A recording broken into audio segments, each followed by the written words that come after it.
Well, thank you for joining us this afternoon. I'm Ray Hill. We the People Television and KPFT Houston, the 90.1 FM voice of Pacifica Foundation, are bringing you this live edition of World AIDS Day broadcast. We're broadcasting live from Houston MediaSource. This is an interesting experiment of combining Houston's progressive thinking media in a single unit for a good purpose. I know, you've heard it all before. I mean, we're supposed to be talking about prevention during the next 3 hours, and there you are reaching for the flicker going to change because you've heard it all about prevention. Well, actually, none of us have heard it all. During the next 3 hours, we're folks who they know it all about HIV prevention. Here's the background. When we first began to get good statistics on HIV infection, which was in the mid-'80s, it was discovered that we were infecting, or there was about 250,000 people, 250,000 people, newly infected with HIV every year. Those figures were very alarming. And so a lot of people got together and they said, what can we do to reduce this? And a lot of energy and effort was put into public education, the distribution of condoms, and generally figuring out target audiences to take that information and distribute those condoms. That went on for a long time, and so then in the early 90s, the figures began to drop significantly. In about 1996, they leveled off into a plateau of about 40,000 new infections in the United States every year, and there they remain. Well, the good news is that 40,000 is a lot less than 250,000. The bad news is we need to do better because 40,000 is not down enough to make a major dent in the propagation of these life threats. So a lot in the 90s, there began to grow up a group of people known as community planning groups.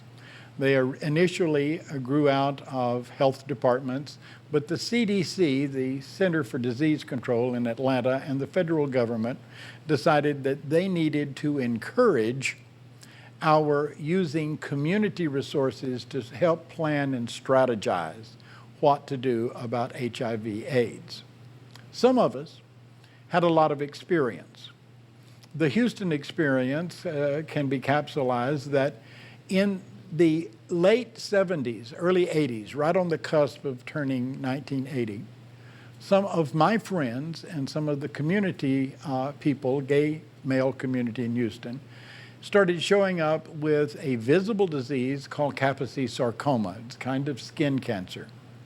And some of our friends were having Kaposi sarcoma, and so we're wondering why these young men active in Houston's gay and lesbian community were coming down with a disease that normally would be common to and among very old men.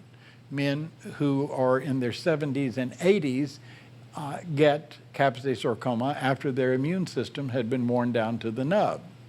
The word AIDS had not been coined. The word HIV had not been settled on. There was no language to match up. So Houstonians got together and organized the Kaposi Sarcoma Committee at Bering Methodist Church over in the Montrose. And so we began to wonder out what we can do, but more importantly, we began to listen to the World Health Organizations and to medical professionals about what we were dealing with. Well, obviously, these young men were infected with a disease common to older men because for some reason or other their immune system had deteriorated. And so we watched that, and then other things began showing up. Pneumocystis pneumonia was killing. People were dying of pneumonia, and that at an early age, and that was unusual.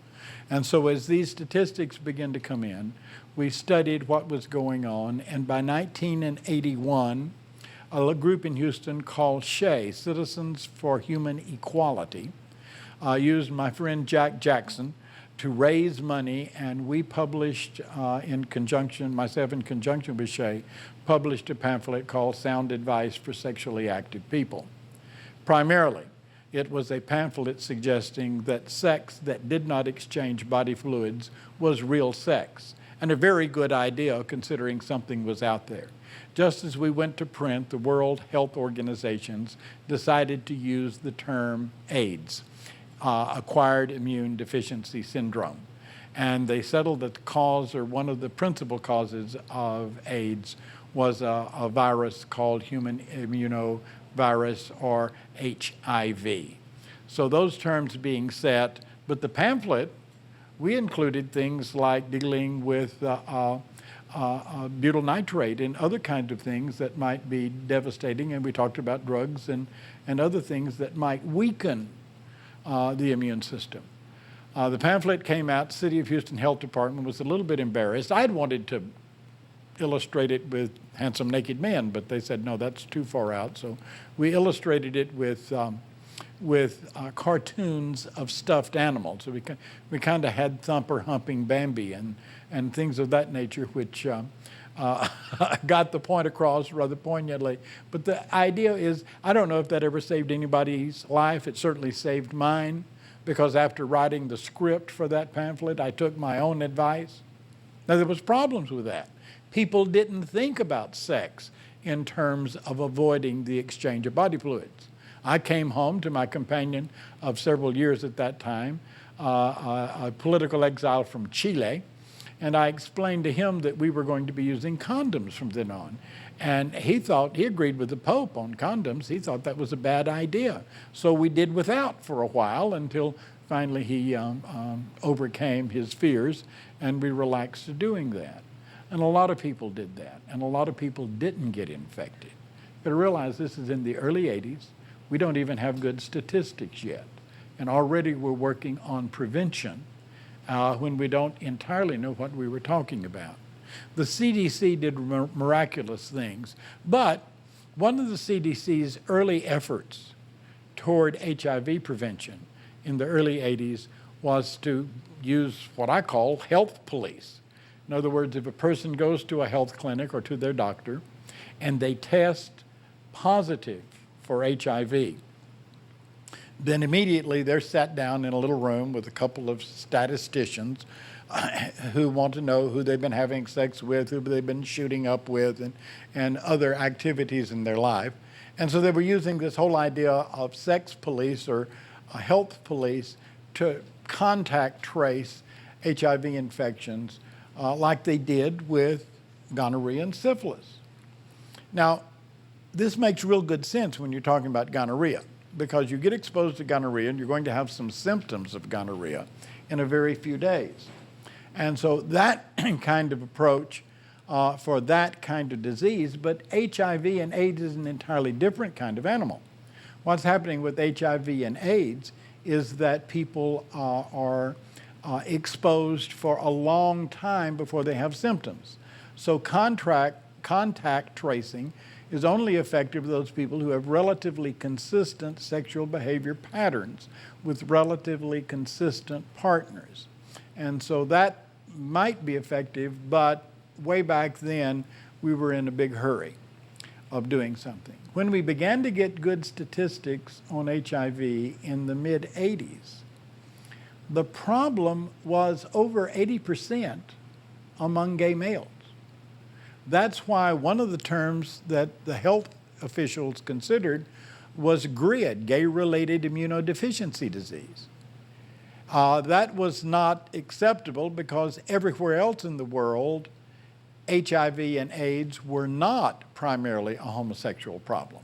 And as the world statistics began to come on, then we began to change the global perception of what we were dealing with. So the term HIV and AIDS was decided to be the correct terms to use globally, and therefore in the United States too. When you have a target audience like the sexually active gay male homosexual population, reaching them is relatively simple because they have common newspapers, they gather in gathering places, they have their own media, they have their own circles of friends. By this time, political mailing lists were being built to assist the gay people in their political equality pursuit. And so we were able to reach that crowd with relative ease. But trying to convince people like the CDC to pay attention to the mechanisms that are in place was a hard thing. So we all went to Atlanta and we had the demonstration, and some reason or other I wound up being the guy with the bullhorn, and we climbed the front of their building. They came out and said, "What do you want?" And we said, "We want to be involved as a community in the prevention plans and the efforts of CDC to prevent the spread of this disease. We're tired of burying people. Our friends are dying and showing symptoms of other things. And so we want to help do that." And so they discussed that for some times. And so in the early 90s, that began to happen. And out of that demonstration and that effort grew what we call community planning groups. Rick Mendiola is here from the City Health Department, so I'm going to get him to come on set while I talk. Just come on around behind me, Rick, and they'll wire you up. Somebody will put a microphone on you and make it work. Community planning groups exist in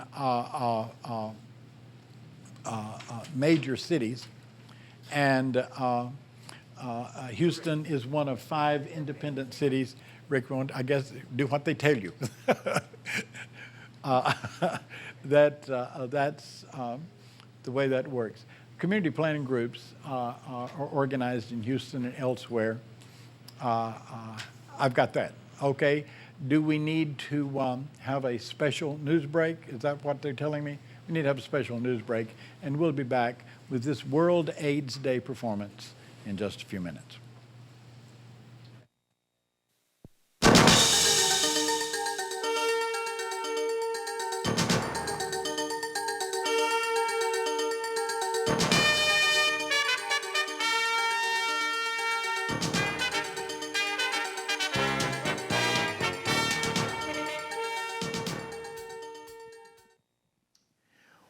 One of the main challenges that I, as the director of the Health Center, have taken on is to educate the entire university community about HIV/AIDS. I've been here 10 years, and it was interesting to me when I arrived that although people knew about HIV, there was not a lot of discussion about HIV, which caused me to question pretty much how much they really knew about the virus. And so I began very, very simply and pretty much at a grassroots level by talking with students who were at that time our primary patient population about HIV and its transmission. And everyone recalls many, many years ago when we first saw HIV in the early 80s, it was typically perceived to be a gay white man's disease. But of course we have certainly come far from that particular population, and now it has become everyone's disease. Our only obligation to you is to educate you as to, are you being safe about it? Are you protecting yourself and your partners or partner regarding your sexual activity?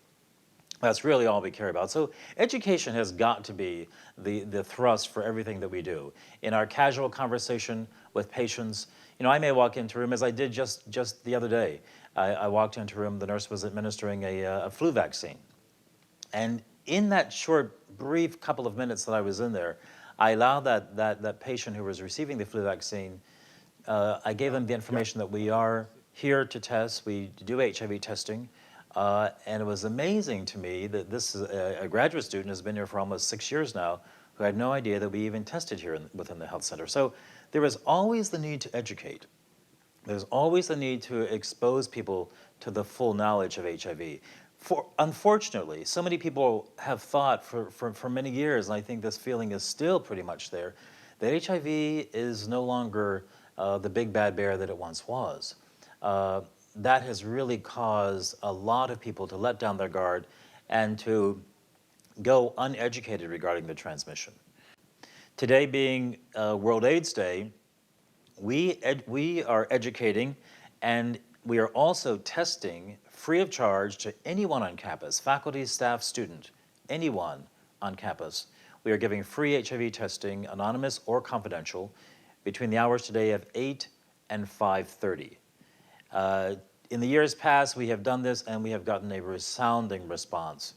The one thing that I have always told the campus as a whole, but more importantly my staff, is that we have got to educate until we can't educate anymore. And the good thing about that is I continue hiring younger and younger staff people, so I assume that we will be educating as long as we need to educate.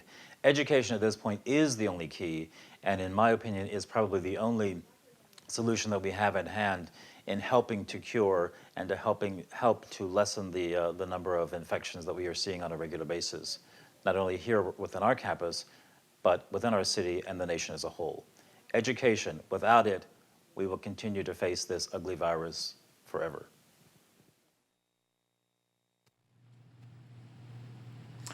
Well, good evening. We're back.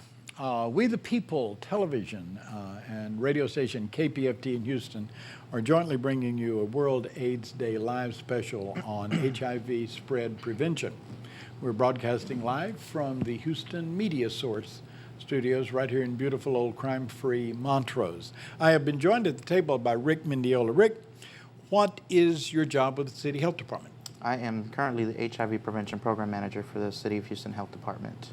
And what does that job entail? Everything. Basically what I do is I ensure that the way we administer our funds, we receive right now this year, 2003, approximately $6.1 million from CDC, and I am in charge of overseeing that all this gets administered to our community-based agencies such as AIDS Foundation Houston, Montrose Clinic, HACS, those kind of organizations that serve the community. We give them funds, and we also manage staff, and we do clinic testing in our clinics. We do social marketing, evaluation, health communication, public information. And so I kind of am in charge of overseeing all that and making sure that we target effectively our messages to the different communities that our community planning group.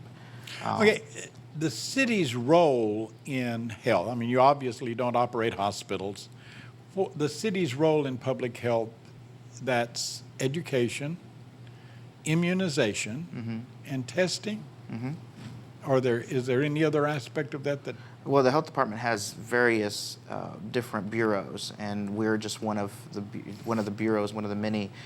We are the Division of Communicable Disease, which entails the Bureau of HIV STD Prevention, the Bureau of Immunizations, the Bureau of TB Control, and the Bureau of Jail Health and EMS Services.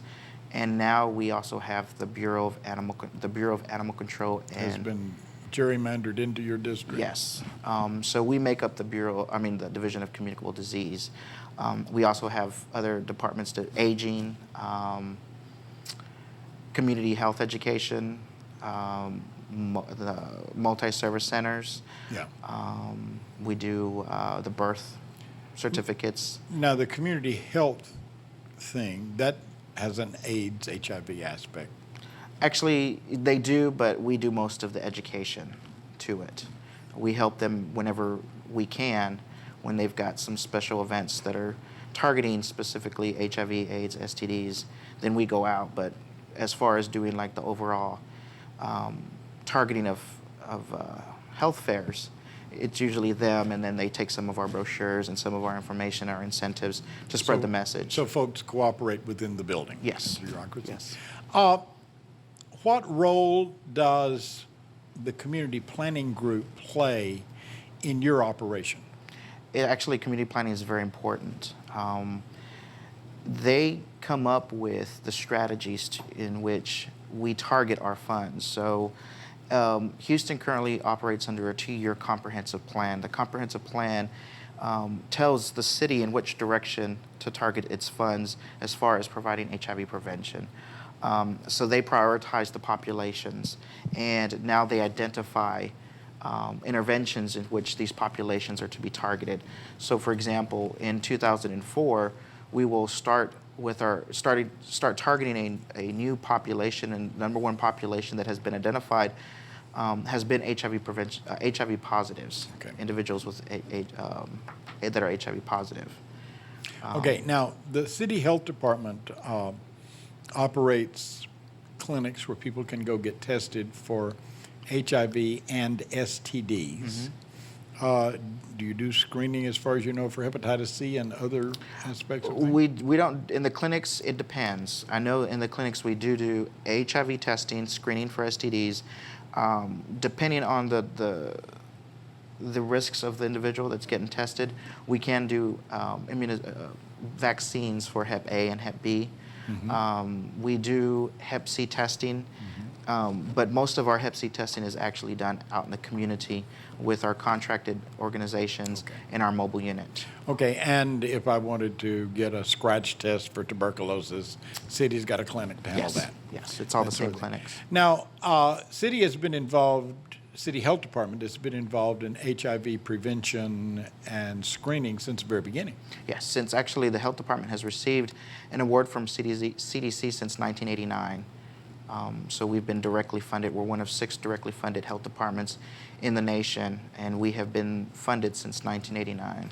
And that program has evolved into the program that you are now like CEO over the HIV section. Pretty much. It would say, if you're looking at an organization, probably the bureau chief is the CEO, and I'm probably the deputy director. In charge of Right. a vertical thing that cooperates with other departments Right. and all that. What can you tell us from the city's testing and analysis of the problem is the nature of the problem in Houston? Well, since January 1st, 1999, Texas has implemented NAMES reporting, or HIV reporting. So what that means is if you go in to get tested, whether at a clinic or at a private medical facility, if you test confidentially and you do test positive, then your name does get referred into... So confidential is outside people, but not government people. government as well. Okay. It's everybody. And it's a state law. It's coming down from the Texas Department of Health, that if you do test positive for HIV, your name gets reported back to Austin. But that's not in a public database. No. It's still, everything is confidential. No one knows anything. It just gives us a better understanding of what's going on with the disease. Back then, it used to be AIDS reporting. So it wasn't until you were diagnosed with AIDS that you would get reported. And it would give us statistics that were probably 10 to 15 years old. And so to get a better handle of what's going on now, NAMES reporting has helped us a lot. So for example, just since 1999, over 70% of the new HIV infections are actually coming from the minority population, and that's African American and Hispanic. We are seeing a slight increase in that number of MSM cases, men who have sex with men. Yeah, this is Right. a new term for I that. know. I'm trying to find out who I am all the time. So, it helps us to make sure that whatever's happening now, it tells us where we need to target our funds. So then we get all this information and we take it back to the CPG, the Community Planning Group, and we say, this is what's going on. For example, in the last 2 years, we're seeing a huge increase in the number of syphilis cases. 50% of them, over 50%, are coming from MSM, primarily white MSM. And if you look at who's actually infected with syphilis, it is white MSM that are HIV positive. And this is Houston's one of 8 cities that currently aren't in a syphilis outbreak. So with this kind of... And there are priorities targeted to deal with that. Yes, and we actually did receive some money from CDC, actually from Texas Department of Health, to specifically target syphilis in Houston. And some of your community-based organizations started showing up in strange places doing testing for Right. all of the above. For syphilis, HIV, you name it, they were testing, whatever we could do. I think we even do chlamydia testing through the urine-based chlamydia. And it is not unusual for your department and the community-based organization that you deal with to make special priorities in special situations. So as the statistics come in, you don't say, oh, well, we're going to look at planning again in 2 years. You move on that like now. Right. We're always looking at emerging trends, and we always have some money set aside outside of what has been prioritized by the CPG and by the health department. We always have some money here that we can kind of shift to go into that direction. So if we, just all of a sudden, like with the syphilis outbreak, CDC, okay, we have a pot of money to do this, but we also have money internally that we can start looking at shifting some of our contractors and even, staff in the health department to target those areas. And right away, when the statistics came in, which was what, about 8 months ago they began to trickle in, right? Well, we actually update our statistics quarterly. I know, but about 8 months ago, I began to see things in the gay media alerting people, be careful, sharpen up, that kind of thing. Right. But the typical person infected with HIV in Houston, and I presume in similar places and elsewhere in the country, are women of color, their sex partners, and their children. Is that an accurate? It's pretty much the same in Houston. We also receive dollars, the program that I manage, to do perinatal transmission.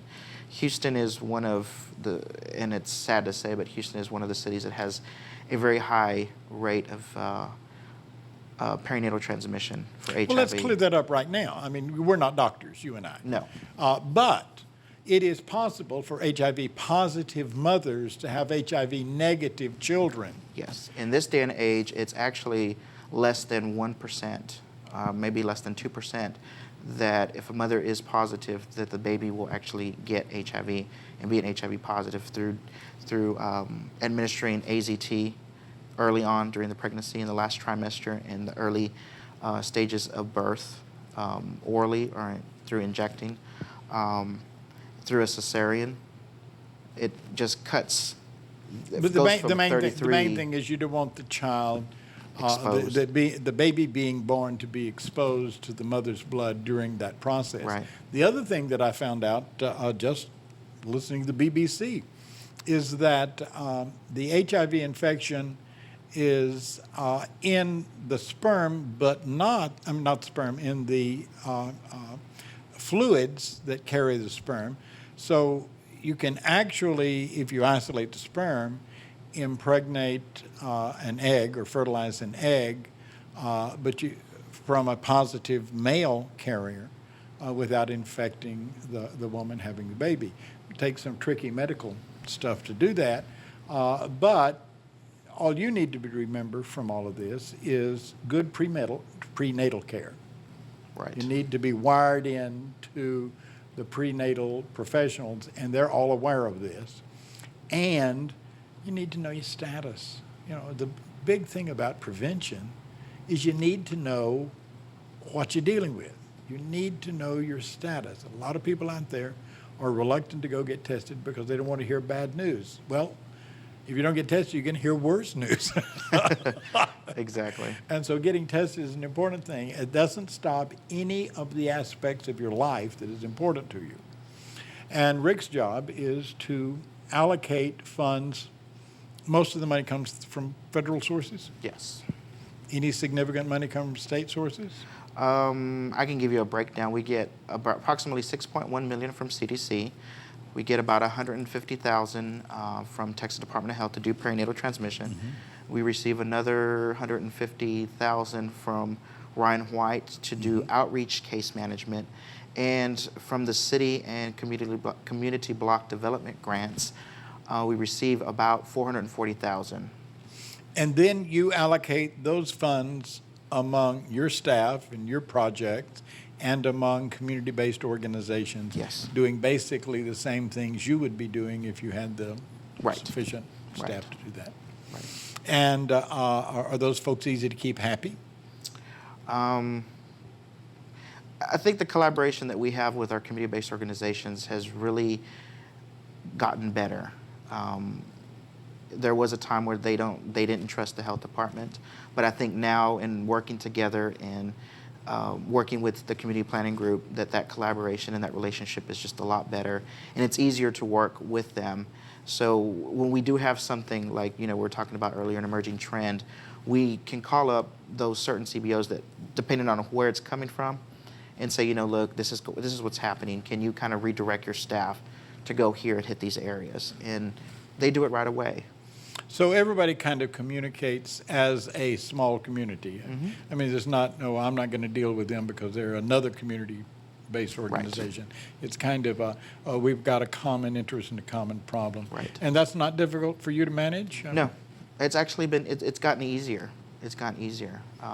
Everybody wants to cooperate. Everybody wants to make sure that we're all doing what we need to do, especially since with the limited funds, that we are targeting and we prevent HIV. And again, your job is to administer HIV prevention efforts, education prevention efforts from the city. Right. And we published, I'm a member of the CPG incidentally, and so CPG gets together and you got to go to those meetings. Have you figured out a better way to do things instead of going to meetings? Going out of town. Going out of town. Skip the meetings and go out of town. No, actually, the meetings are pretty intense. And when I first got there, I didn't know what the hell these people were doing. I just remembered that I thought this was a good idea back in the 80s. And so now that it's actually hitting the road. But after you're there for a while, I found some extremely conscientious people on CPG, Community Planning Group, and they dice up those statistics. They complain when they don't get the information they want to try to make your life miserable, but they're very serious about that. And a lot of those people come from community-based organizations, which are actually going to put this into application. But you don't have anything to do with like treatment-related issues? No, actually, I sit on the Houston's Ryan White Planning Council as a member, a voting member. And it's kind of an unspoken agreement where the city health department applies for prevention funds and the county health department applies for the care funds. But that's consistent with their role. The county used to be in charge of the hospital district, and now it's its own entity, but the county does actually have treatment clinics scattered around that are part of that. So the city is not involved in treatment and medication stuff. The city is involved in public education and prevention efforts and screening. Now, one of these days there's going to be maybe vaccines, and then you'll move into that vacuum, Johnny on the spot. Hopefully one day, yes. Are you involved in any experimentation problem? Right now, no. The health department is not. We actually... Would that be something you would do, or would that be something coming out of the universities? That would something we would have to seriously talk internally about us moving into that direction. Instead, right now, what we do is we work very closely with the hospital district, with the county, with UT School of Public Health and Baylor to make sure that any of our clients through our outreach case management, if they are eligible for any of these experiments and these trials, that we get them referred over into those programs. Okay, right now, if somebody goes into one of the community-based organization clinics or into the city health department and they get tested and they turn out positive, what happens? We get them with this outreach program. It's really a great thing, and it's called Positive Prevention Access Program, where especially with our clinics we send out case managers because we get the results before everybody else does of these individuals, so we kind of know what's going to go, what's going to happen when they're coming back. And the people from the clinics will call the case manager and say, okay, this person's coming in, can you be here? So as the person is getting the results, they are actually referred into the Ryan White program through our case managers. So as soon as the results are given, if the person is ready, of course, then the case manager will come in and say, look, this is the different programs that you can access. You may not be ready now, but give me a call next week. Whenever you're ready, come talk to me.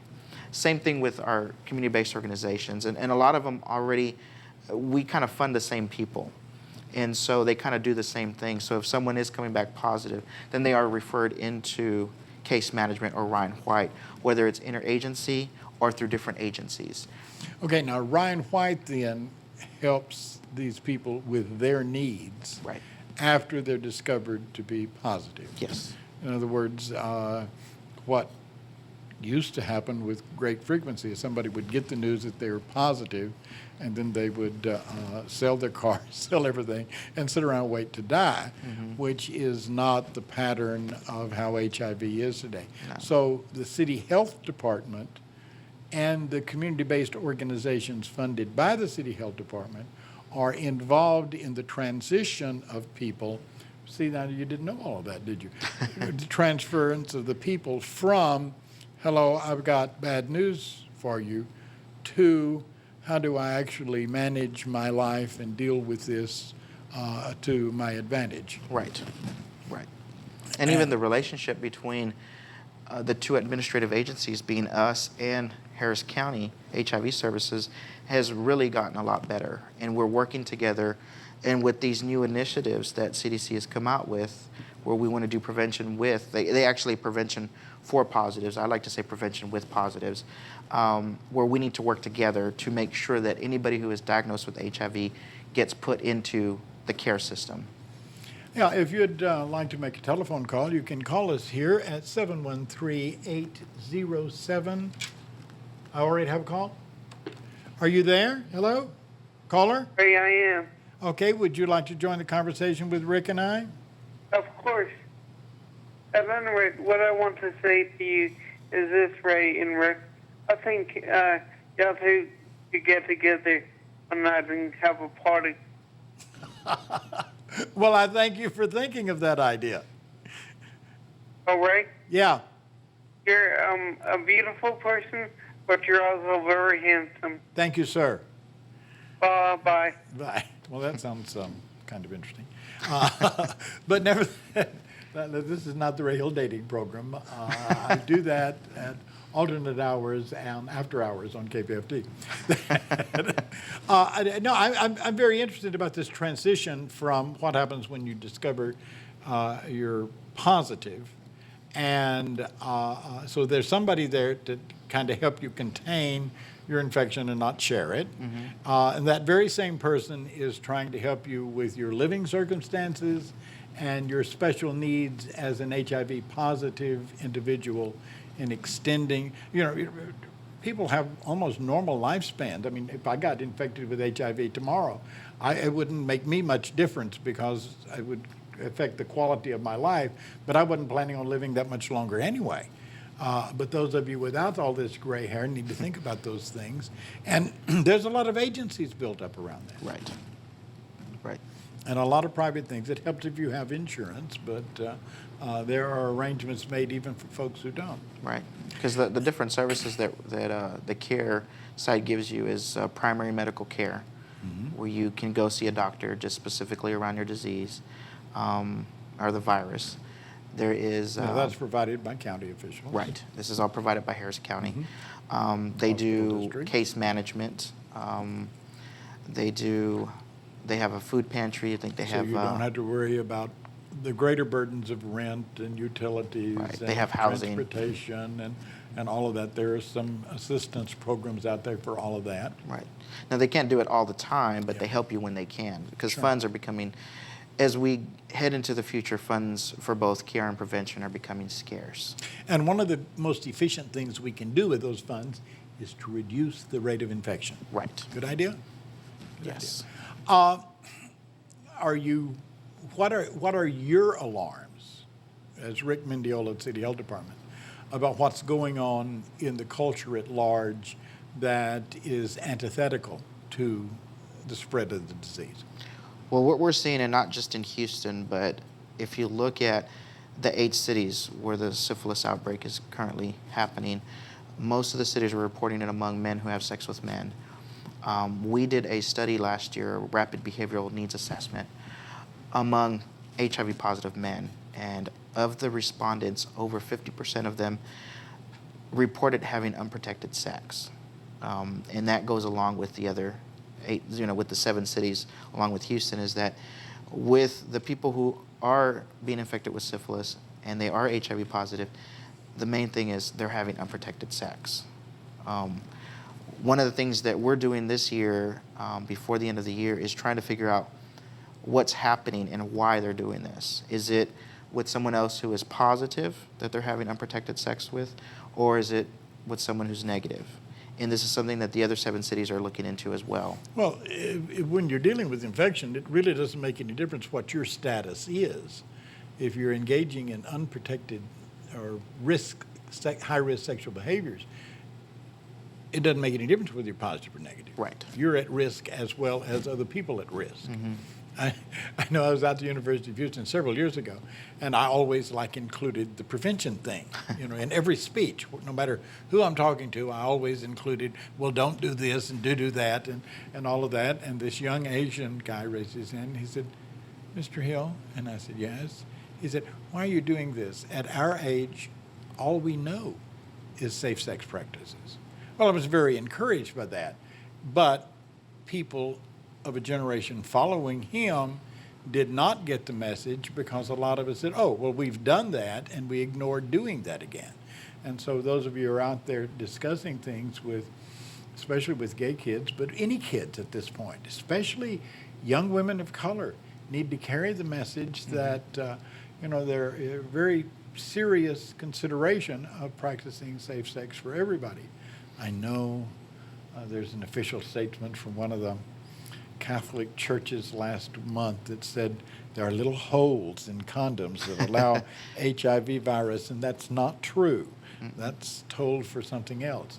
Condoms is what has got us down from 250,000 new infections a year to 40,000 infections, and we need to do a better job of that with a targeted audience. Right. But you can still, for instance, like the simplest thing. Right away, word got out in gay and lesbian media that gay males need to tighten up and pay more attention, and hopefully that will work. It may be a little soon to tell, but hopefully it will. But when you're talking about women of color, they don't all go to Mary's. Mm-mm. And they don't all hang out at Lobo and Hollywood cyber cafes.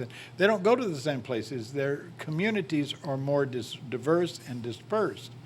That's a difficult target to reach. It is. I mean, and we've got community-based organizations who specifically deal with those populations. They go out. For example, right now we are doing a special project in the Spring Branch area where it's called Kuburate, which is cover up. And we are targeting Hispanics between the ages of 18 and 24, both male and female, and talking about, and the basis of the intervention is condom distribution. We have over 150 sites where a bowl of condoms is inside the business. The famous bowl of condoms. Yes, and they can go in and get them for free. Absolutely. No questions asked. Exactly. No questions asked, nothing. They just run in, grab some condoms, and go out. And so that's the basis of the intervention. And with that, we've incorporated all the other health education, HIV prevention messages, through group, through individual. We do counseling testing out there. There's prevention case management. And if someone does test positive, again, the agencies that are involved have that Ryan White funding, within their agencies. So if they do test positive, they get referred automatically into the care side.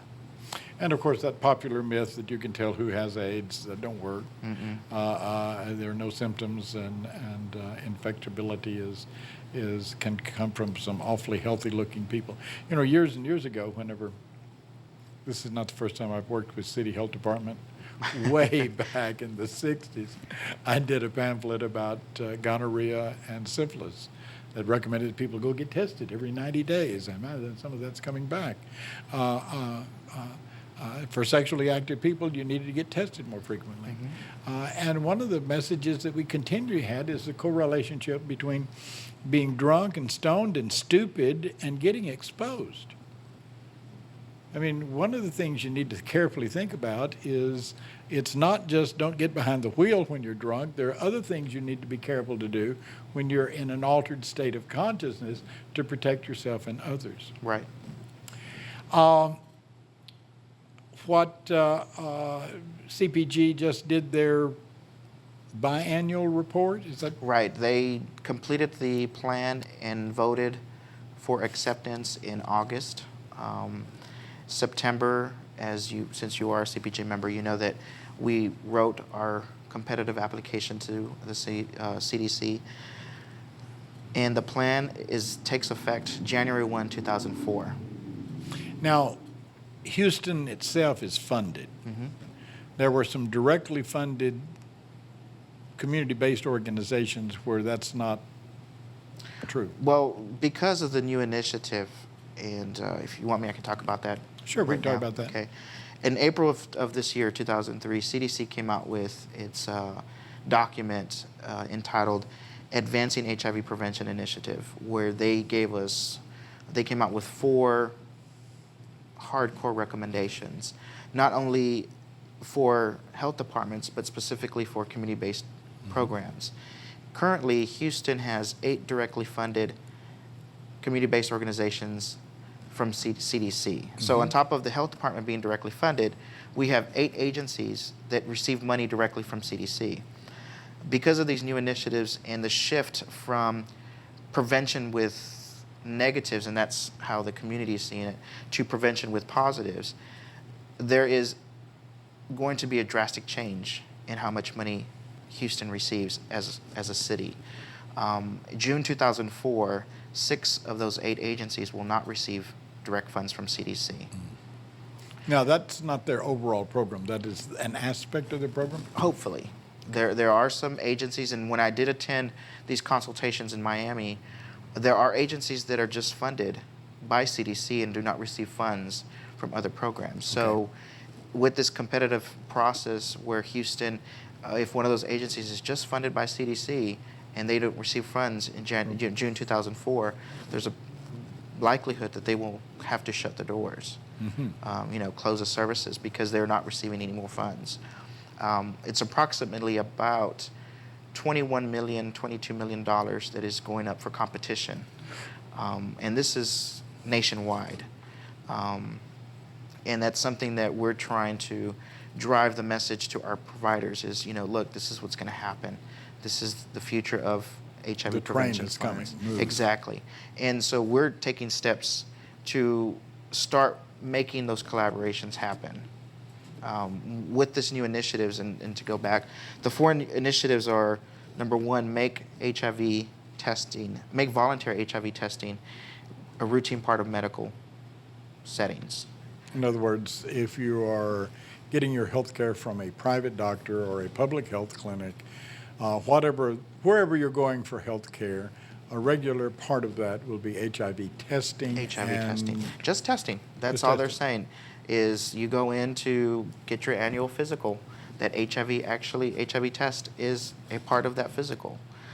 So we have to work as a health department, work with the private sector. All of the above. Right, to make this happen, because what we're seeing is because you have responsibilities as a result of those tests. Right. And a lot of doctors are not doing that. They're not, making HIV screening a routine part of the visit. And so we have to start that communication to make sure that they do that. The second one is implement new models for diagnosing HIV positives. So this is where that HIV prevention for positives with positives comes into play. Prevent new infections by working with persons diagnosed with HIV and their partners. And number 4 is to further decrease perinatal transmission.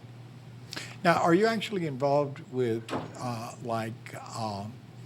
spouse notification? And We can. There is different ways to notify the partner. Of course, in the state of Texas, that means that the partner has to be a spouse that's male-female. So if it is a male couple, we are don't not recognize obligated. that relationship. No. And so, okay. we give them the option. It's you can go and tell your spouse. Well, I mean, you go to the Montrose Clinic. You don't have to go to Montrose Clinic. You go almost anywhere. The medical professional is going to say, "Who do you need to notify, and what can I do to help?" Well, and we don't know if the doctors are actually doing that. Yeah. Then that's part of what we have to start that communication again with the doctors, the private sector, to make sure that that's happening. I know that at our CBOs, the ones that we fund to do counseling testing, that does happen. Sure. And if they don't want to tell their spouse, then we have an obligation to tell them, and as well as the doctor. In the state of Texas, that has to happen. Yeah. So. And the prenatal aspect of it is, the prenatal aspect of it is, that's almost all outside the clinic. That's where you get prenatal care. Right. But with the shift in funds and Houston possibly losing 6 of its 8 directly funded community-based organizations, and all the things that we have to do as a health department and as a bureau, on top of these 4 new initiatives has kind of made us shift our focus from HIV education to counseling and testing. So, for example, and I've been telling y'all this at community planning group meetings, is right now we put about $1 million into counseling testing and about $2 million into health education.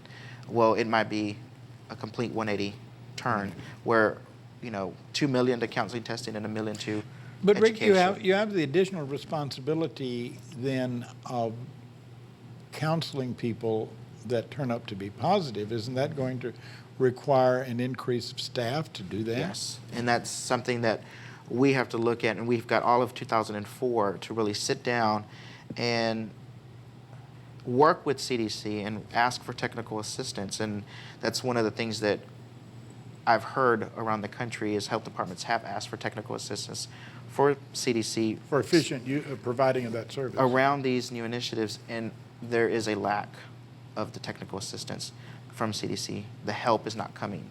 And so we've got to at least request it, at least make that official, and look at internally where we need to go. So, for example, the implement new models for diagnosing HIV positives. In the state of Texas, partner referral, partner notification can only be done by health department staff. So that means bodies, that means salary, that means Exactly. benefits. And that all of means that less goes with money it. for our community-based organizations. And that's one of, in the new application that I was talking about that CDC is putting out for community-based organizations, that $22 million approximately, one of the things that agencies can apply for is partner counseling, partner elicitation, partner notification. But because that can only be done by the health department staff, that disqualifies those agencies from applying for that. So that means no CBO in the state of Texas can get funds to do that. So that only puts us at a less advantage. Sure. At a lesser advantage. So all of the funds that how long have we been on the present program, kind of? The one that we're on right now? Yeah. Probably, as far as the populations and stuff, 2 years. 2 years. 2 years. But the same kind of program for probably the last 5 years. Okay, so we've been allocating funds along the same channels, and all of a sudden this is a big difference. Right. Well, right now, about 55 to 60% of our funds is outsourced to agencies, and that's to do direct services for prevention, to do social marketing, to do health communication, to do some consulting, and the rest stays in. It used to be the other way around, and because one of the directives from our Dr. Kendrick, our director, is make sure that we outsource a lot of our funds to the community because they know the community better than we do, and that's what we do. We entrust our funds to them. And that can be a shift because But as your needs change, your ability to allocate those funds change with it. Right, because CDC is really putting a focus on prevention with positives, and this diagnosing new people with the virus is a big part of the new initiative. And so that right there is going to, like you said, we're going to need increased staff, salaries, fringe, all that. And so that takes money away from our ability to contract with our agencies. So, well, and if you're as concerned with these issues as obviously Rick Mendiola is and Ray Hill is, then what we need you to do is to get involved with the CPG. They're always recruiting, looking for new members. If you want to bring some expertise into that, you're perfectly welcome to do that. The telephone number here is 713-807-1794, 713-807-1794. This is a live program on this World AIDS Day afternoon. Our guest has been Rick Mendiola, and we're going to a news break, and we'll be right back to discuss these issues shortly. okay. Yep. You to have this information. Okay, that's good.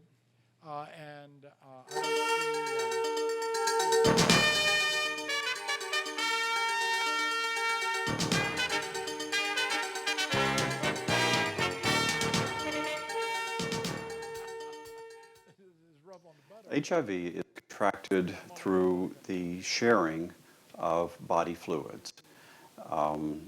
That would include, of course, unprotected sexual intercourse, It also includes blood, coming in contact with blood, principally through needle sharing or IV transfusions. There are a lot of misconceptions about how HIV is contracted. Some activities, some sharing of body fluids are riskier than others. Some people feel mistakenly that something as simple as kissing, even deep French kissing, is a risk for acquisition of HIV disease. There's very little evidence, if any, that is convincing that kissing alone is a risk behavior for spreading HIV. Other activities, sexual activities, especially intercourse without protection, are a risk behavior for the spread of HIV disease. In fact, many of the patients that we are now seeing in a clinic like the Montrose Clinic acquired their virus sexually. That's the reason that we're seeing more young women who are coming into the clinic and testing HIV positive. The demographics are changing. A lot of people now feel that because we have reasonable treatments for those who are HIV infected, that the risk of becoming HIV infected is somewhat less dangerous, that it has less long-term implication because we do have treatments available. And that's true. The treatments are there and they are much more effective than they were in years past. However, when one does become infected, at the point at which he or she has to go on treatment, their life changes in a way that I don't think that they would want if they had given it more thought about their risk behaviors. The drugs are still a large burden in terms of the number of pills that one has to take daily. The drugs carry real side effects that are somewhat unpleasant to live with, things like chronic diarrhea, fatigue, nausea. They're expensive and getting harder to come by. So people really should still think in terms of minimizing the risk to themselves and to others. Which brings up another point, actually, about spreading HIV disease. There is another misconception that once you have it, once already tested positive, that perhaps you don't have to be as safe, as protective of yourself and others. That turns out to be untrue because one can acquire through unsafe sex a version of the virus or a form of the virus that is perhaps more aggressive, more destructive than the version that they're living with at the time. Another thing we're seeing in a clinic like the Montrose Clinic is that our people are not only coming in testing positive for HIV, but for other viral diseases as well, things like hepatitis C, hepatitis B. These are bad diseases, difficult to treat in the general population, but if you're co-infected with HIV and, for instance, hepatitis C, the combination of the two is a very difficult disease situation to treat, and the two augment one another. The two actually worsen the course of the other infection, such that people who live with HIV disease and hepatitis C often actually in these days succumb to the effects of hepatitis C rather than HIV.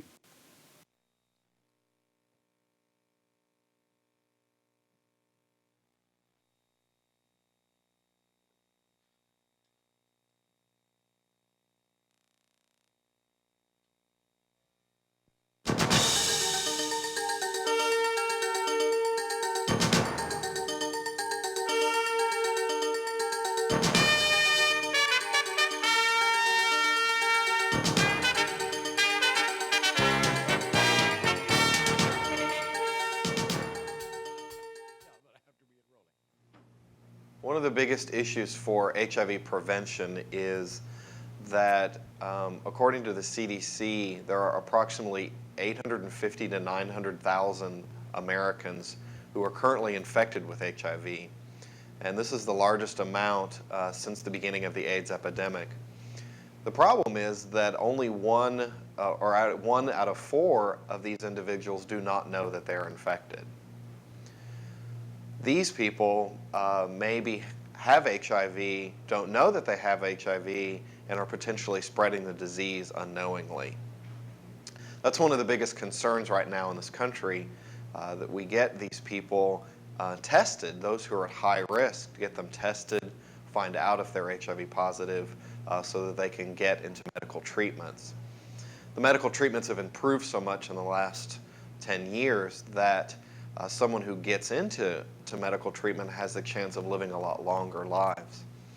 Also, evidence has shown that people who find out they're HIV infected tend to reduce their risk of transmitting the virus to someone else.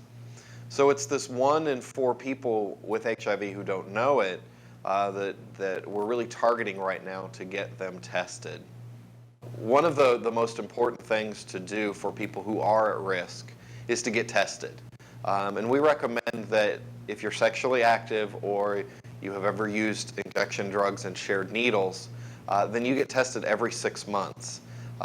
If you are much more sexually active or have issues where you're not using protected sex, then you may need to get tested even more frequently than that, every 3 months possibly. But it's important for those people who are at risk to get tested. That's why we offer here at the Montrose Clinic HIV testing every day of the week. And we do anonymous HIV testing as well as confidential HIV testing. And when you come in to get tested, you can ask more about those different types of testing. Montrose Clinic provides HIV testing Monday through Thursday, 1 p.m. to 7 p.m. and 1 to 5 p.m. on Fridays. We also have several different locations out in the community where we provide testing, and you can call 713-830-3070 to find out those locations that are nearest to you. Also, since World AIDS Day is December 1st, 2003, that's a Monday, we will be providing extended hours of testing on that day, and we will be testing here at the clinic from 9 a.m. to 7 p.m., and that's free HIV testing, anonymous or confidential. So please come in, get tested, and remember that the only cure for AIDS is education.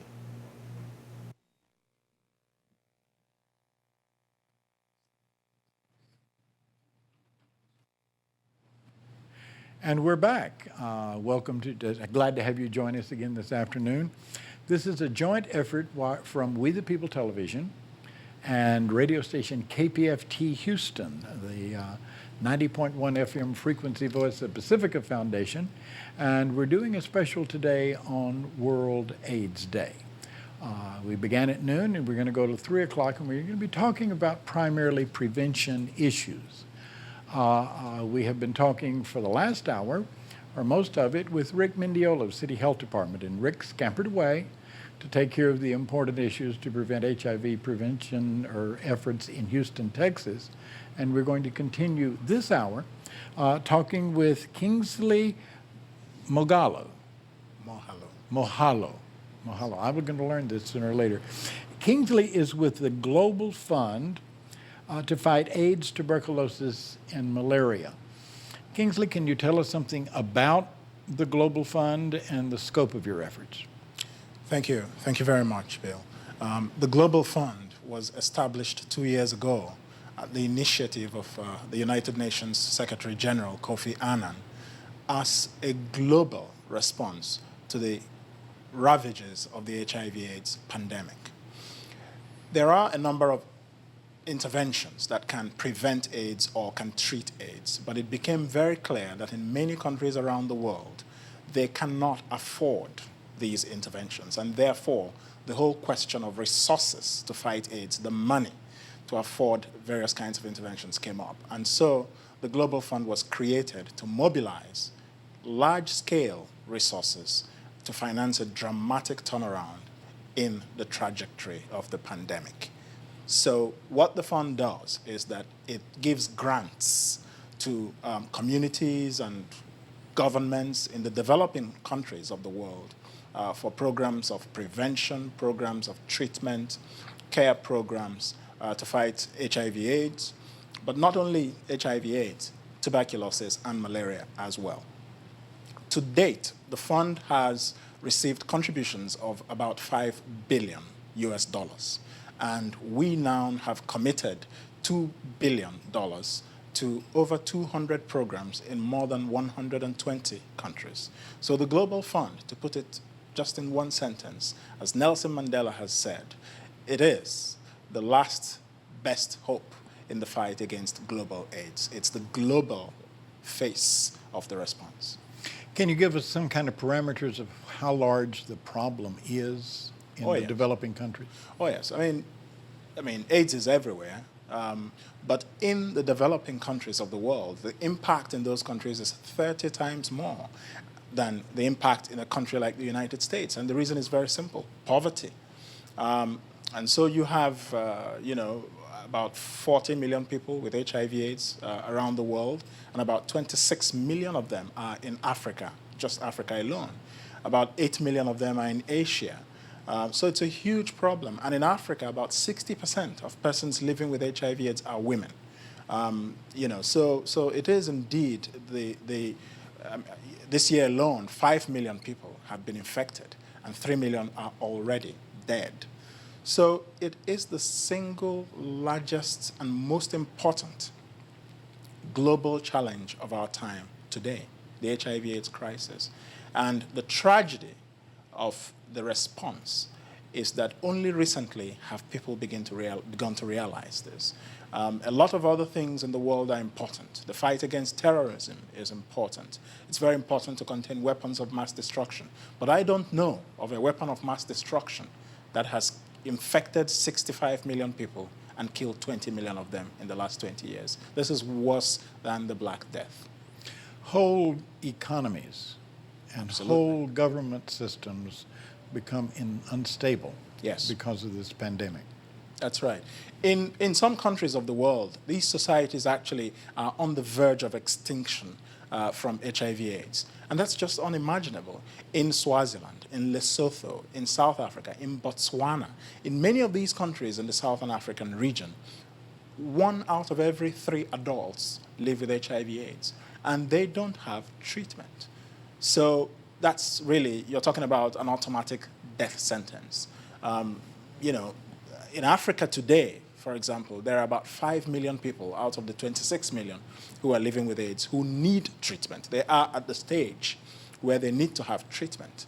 And just 50,000 people are receiving treatment in Africa. And there are many reasons for this, but the main reason is that, the price of drugs has, for too long, been too high. And it's only just begun to come down now as a result of a number of initiatives, including, I may say, the establishment of the Global Fund. Because the global nature of the programs the Global Fund is financing means that there is now a huge volume. And so the drug companies feel that they can produce at discounted prices for the poor countries of the world.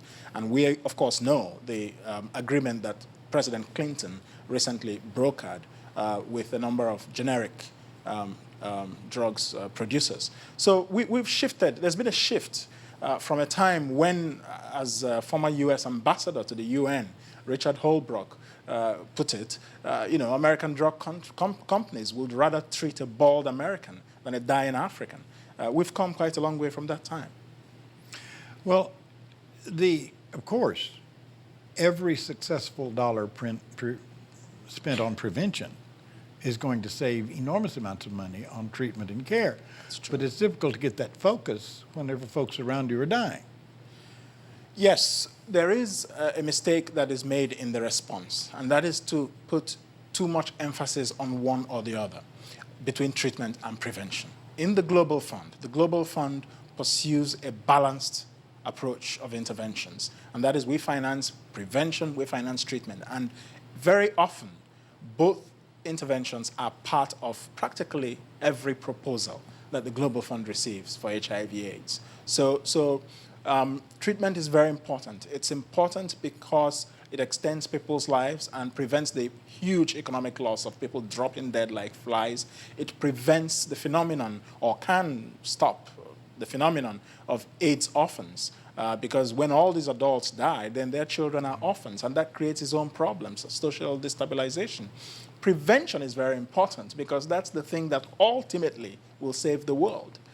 Except there's a cure, treatment won't save the world, but it can prolong lives. And improve that's the quality of and life. improve the And allow quality of people to be life. productive. Absolutely. And people's expertise does not get lost. Exactly. Their familiarity, their concerns, The their societal commitment to their transmission of society. knowledge across generations and can that's, continue, That's yes. an important element. Absolutely. Other than the mandate from the Secretary General, how has the Global Fund come together? The Global Fund has actually done very well. I mean, it is the first international development financing organization to finance grassroots communities, multilateral organization. Most organizations that are founded by governments tend to finance governments, but the Global Fund is built on a very different concept.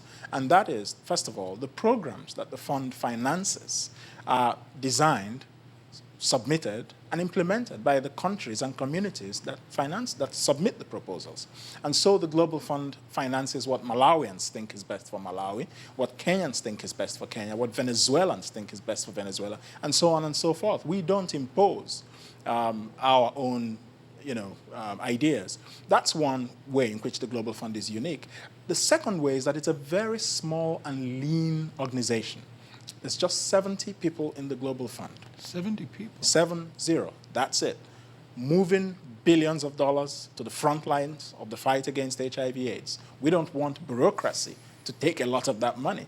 And so 99.9% of the contributions that the Global Fund receives goes to the front lines and is now saving people's lives in several countries. In Haiti, a lot of people are on antiretrovirals because of financing received from the Global Fund. In Honduras, it's the same thing. In Rwanda, it's the same thing.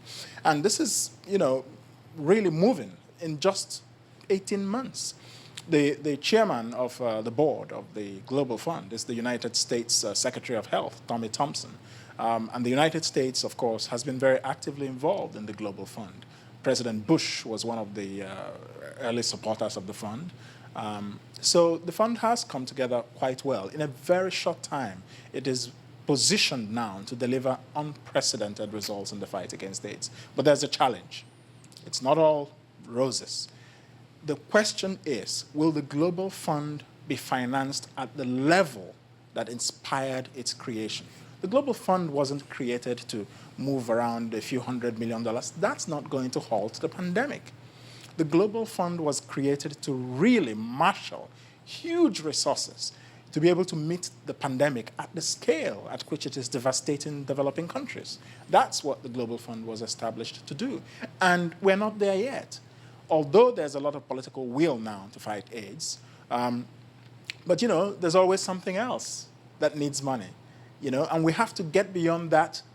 There's something else, and move money that should go to saving lives, millions of lives, in what has been recognized by someone like Colin Powell as a primary global strategic threat that is even more important than terrorism. You have to move from rhetoric to action. You have to move from the level of recognizing the threat to fighting it at the level at which you should. Well, it's not entirely unrelated to terrorism, because when people don't think they have anything left to lose, then the potential of terrorism is exacerbated in the extreme. Absolutely. There's a direct link, in fact, especially when you look at the question of AIDS orphans. If you look at in Africa now, there are 12 million children who have been orphaned by AIDS. There are 14 million worldwide, but 12 million of them are in Africa. And if you look at these children, this is a whole generation without a future. And they make easy convicts for warlords. They could make easy,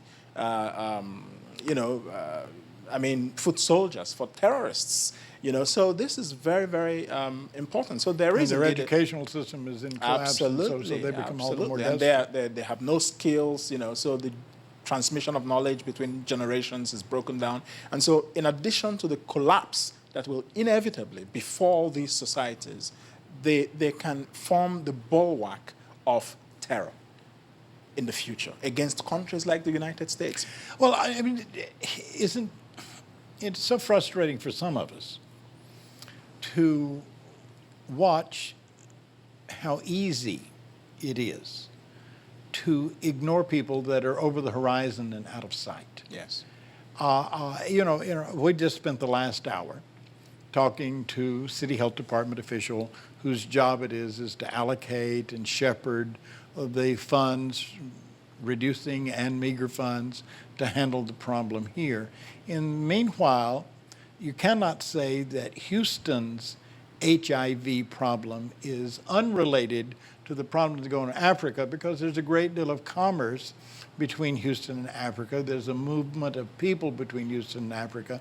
There's a movement of people between Houston and the Orient and Asian countries. Latin America. I mean, we don't live in a world where there is any horizons anymore. Exactly.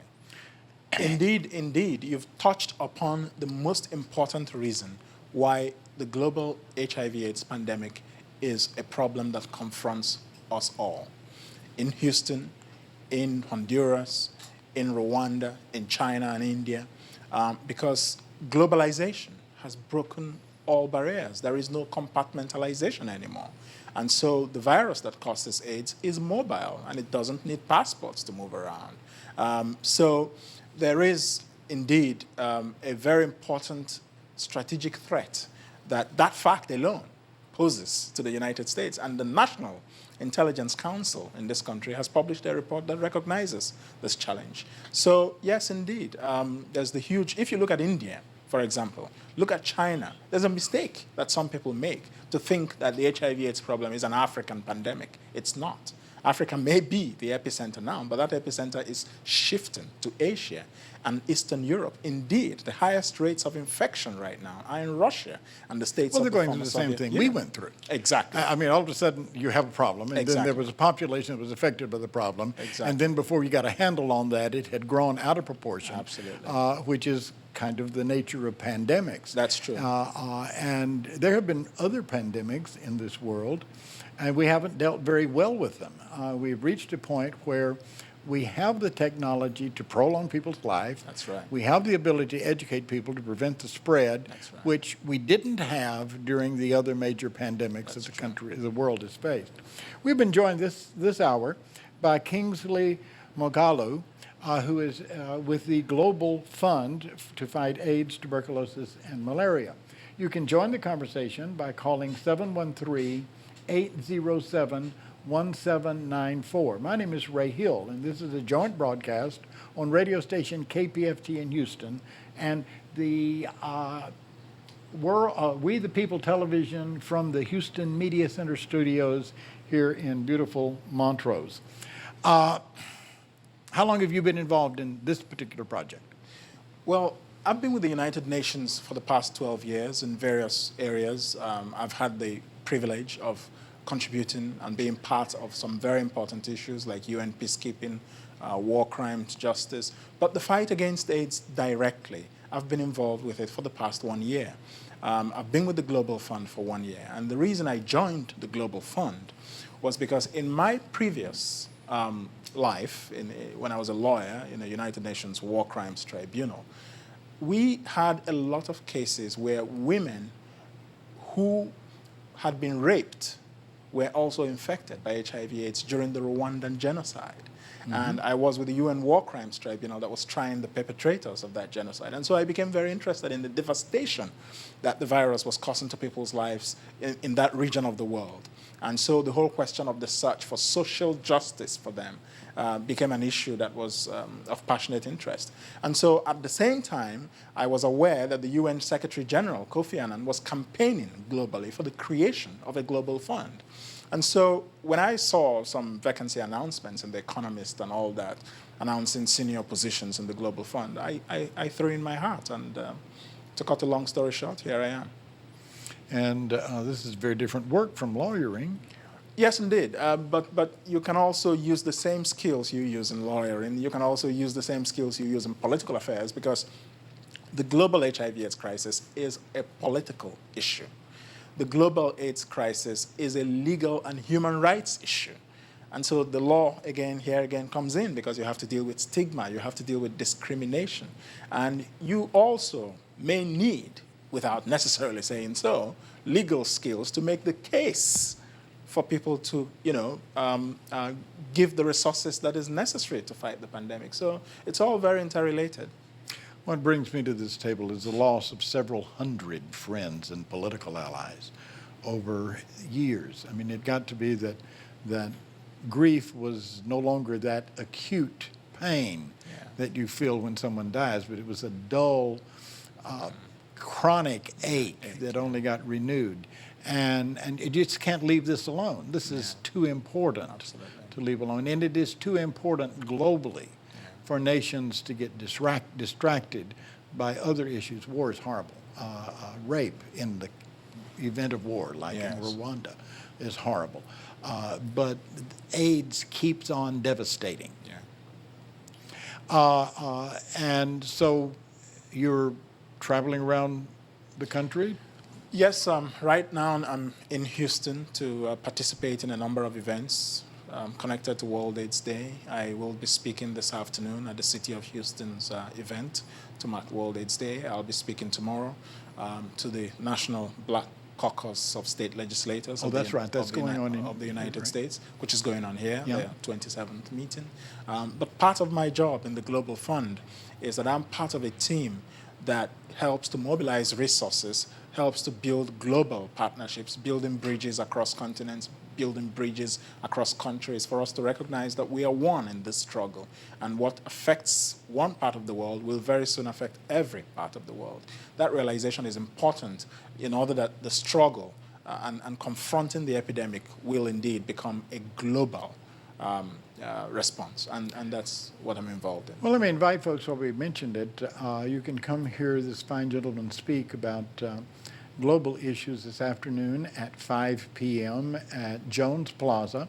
And if you know where the Alley Theater is, or where BioPlace is, or where Jones Auditorium is, it's right downtown. And we're going to gather there at 5 o'clock.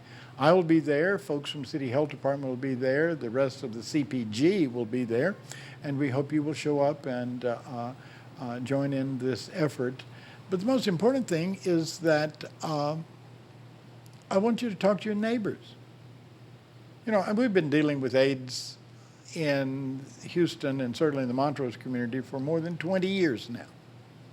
As a matter of fact, almost 22 years ago, they finally got around to giving it the name AIDS.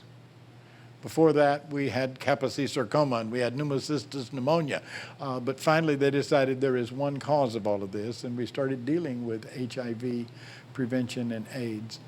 And people need to get involved, not just in their local neighborhoods, in their communities, but people need to get involved in an understanding of the global scope of this problem. How would you suggest people do that?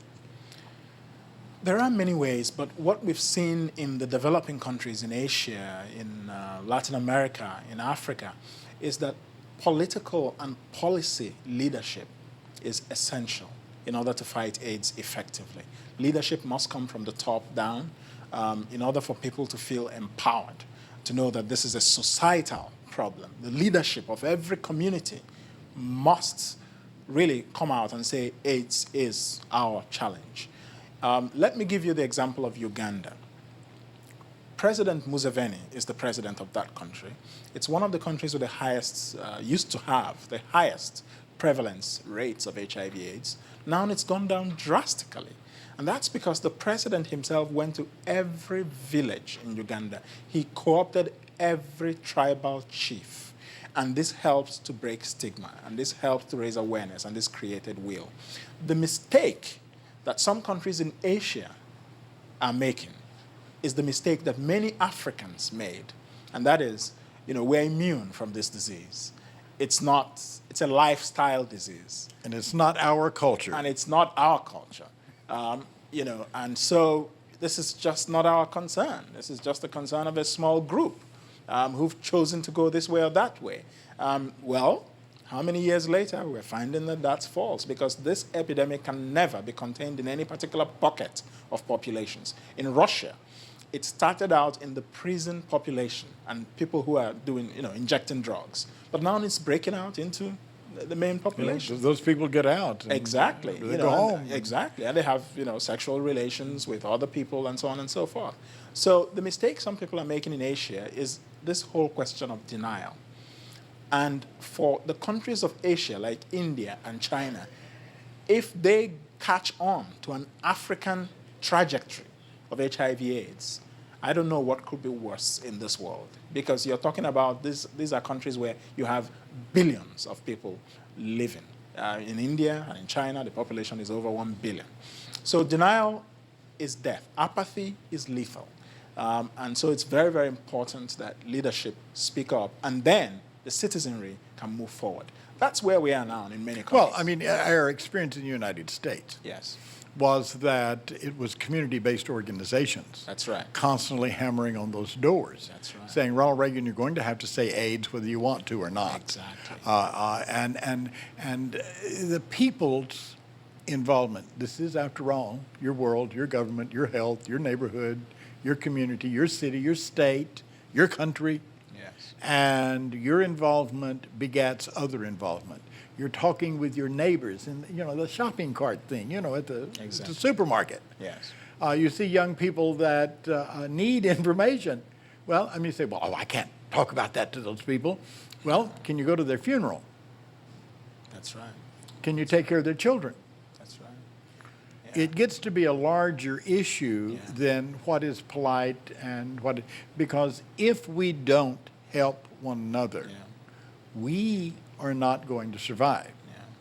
And one of the most important ways to talk to one another is the media, of course. The media is very powerful, and especially television. In a country like the United States, the messages matter. And so if the message of prevention is constantly hammered out in ways that they are easy to listen to for young people and people of all age groups, I think it will have a very strong effect. So media is very important indeed. In Africa now, for example, the Global Fund is financing a number of programs. Like in South Africa, there is a program called Love Life, and it's a very popular soap opera, and every aspect of it has some aspect of HIV/AIDS interwoven into it. Yeah, and so nobody can escape it now. Thanks to BBC. Exactly. I get the word of that and other really creative efforts of people getting out there and doing That's real right. grassroots education. Absolutely. And doing that wonderful thing. Well, we've been very honored to have Kingsley Moghalu with us this afternoon. And you're going to, tonight, speaking at Jones Plaza. That's right downtown between Jones Hall and the Bayou Place, across the street from the Alley Theater. Please come out at 5 o'clock. Meet some other good folks who are interested in this problem. We're going to ease into some kind of break here, and we'll be back in just a few minutes on We the People Television and KPFT Houston. Thank you.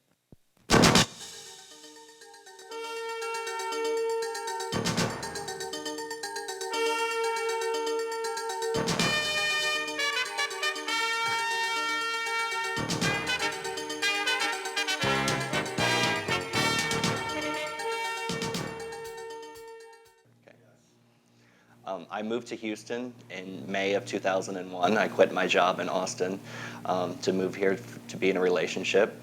After being here for 30 days, it was time for me to have my annual checkup for HIV.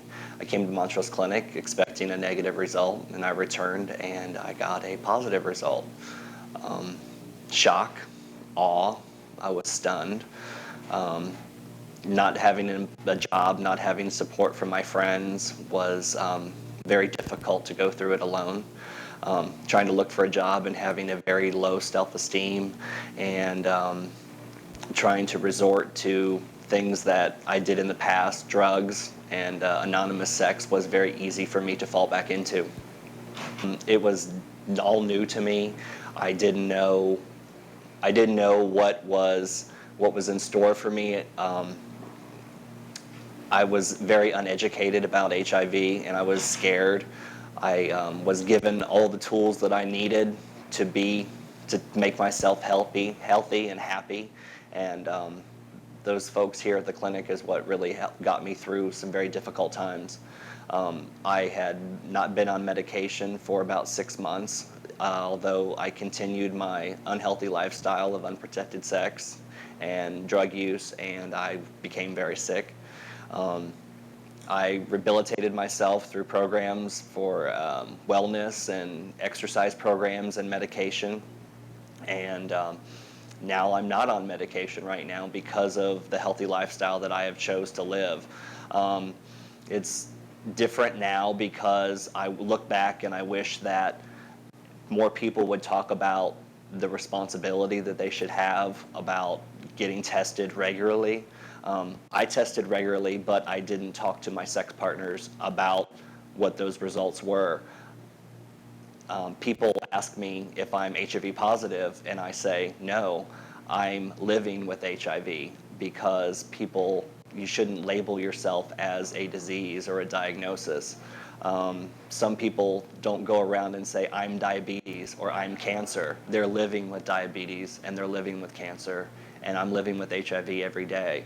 And I get better and better every day because of the tools that I'm using that have been given to me, social network support, mental health, physical health, well-being, those types of things are what really gets me through every day. And I see people and I talk to people every day, and I try to give them a little bit of my vision on how I look at it, and hope that they will be responsible also and get tested, and then when they get their results, that they'll disclose to their partners also those results.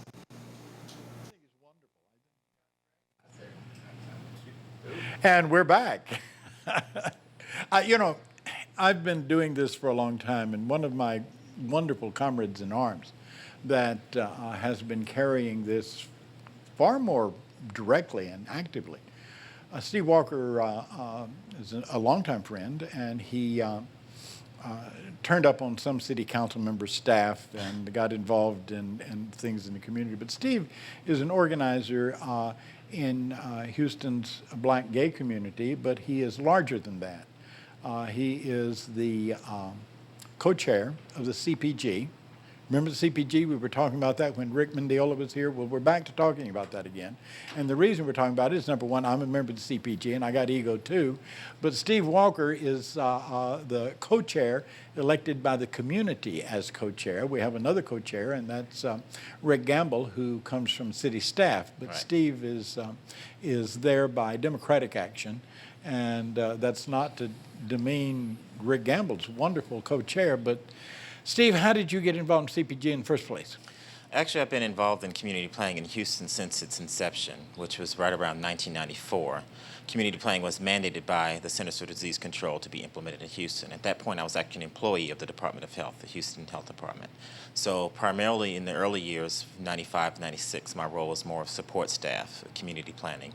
Then when I became the manager of the HIV prevention program, of course, community planning fell under that, so I was more directly involved in community planning.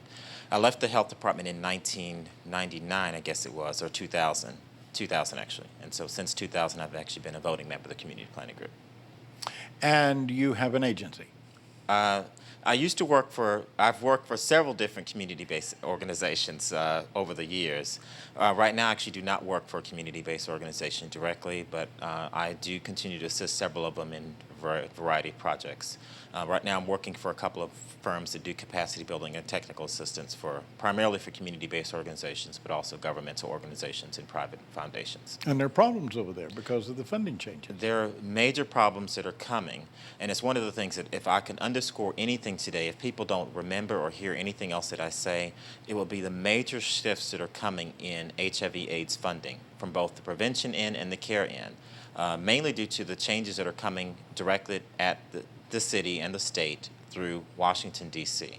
CDC's new initiative has really refocused HIV prevention, and it's not really focused, it's really changed, it's shifted the focus.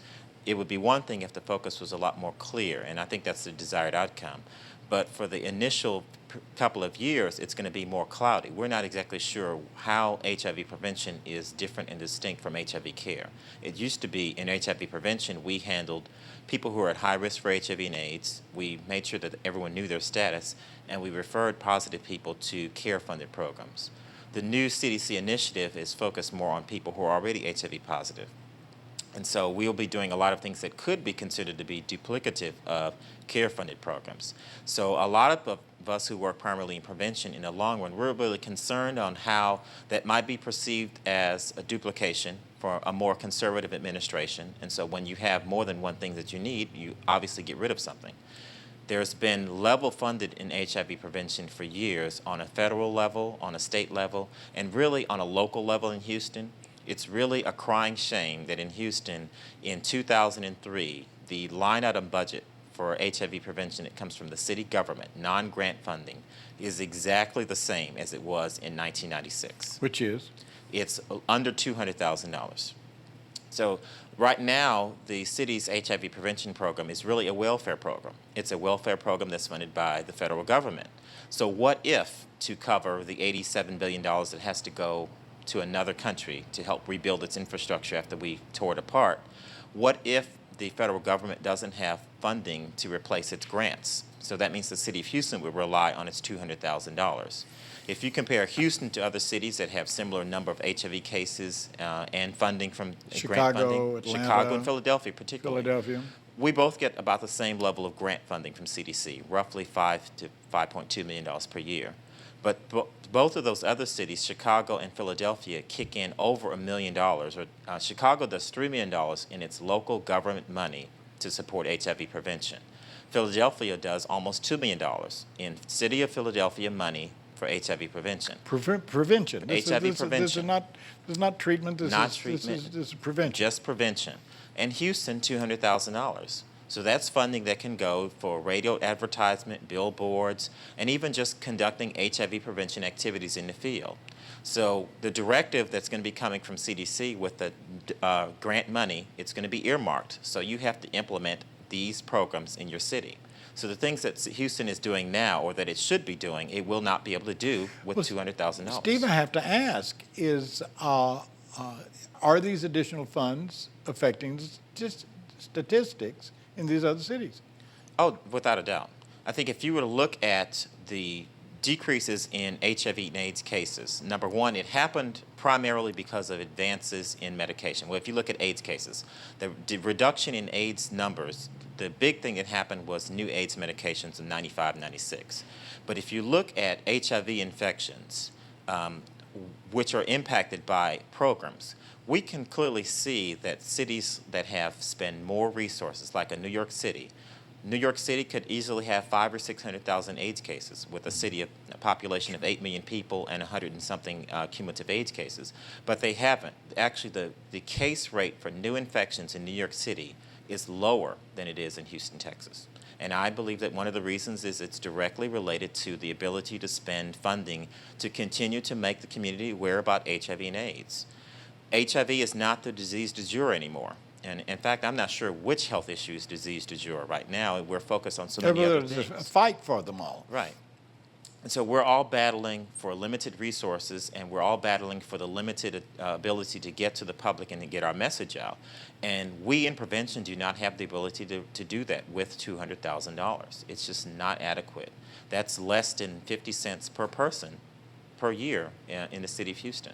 And even the allocation that we've been getting from CDC, the character of how that money is going to be used is changing. Yes. Like I mentioned earlier, the new CDC initiative, Advancing HIV Prevention, means that those CDC dollars, that grant money, has to be allocated and spent according to the new CDC initiative.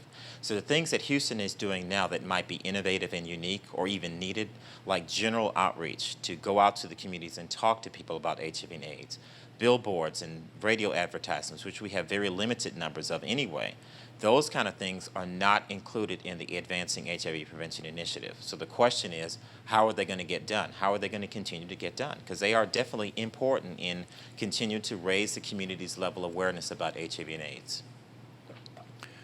Well, you have watched this, excuse me, you've watched this, you've watched this since the mid-90s, and the ball has moved. In the mid-90s, we had one kind of problem, and we're developing another kind of problem, and it's a different population we need to reach. How have we, as CPG and City of Houston Health Department, adapted to the changes of the targets we need to reach for HIV prevention? Yeah, you know, HIV prevention kind of reminds me of the shell game. You know, where you have one ball and the 3 shells and you mix it around and you guess which shell is under. That's kind of what HIV prevention has done and what HIV and AIDS has done in general. In the earlier 90s or late 80s, HIV was predominantly a gay disease, more specifically gay white men. Just pretty significantly predominantly. Yes. And now, over the last couple of years, it's shifted the other way, where it's predominantly communities of color disease. And I think when we talk about communities of color, one of the assumptions that people make is that it's no longer impacting gay men, and that's not true. That's not true. The majority of African American men who are impacted with HIV are gay, bisexual, and other men who have sex with men, and the same among Latino men.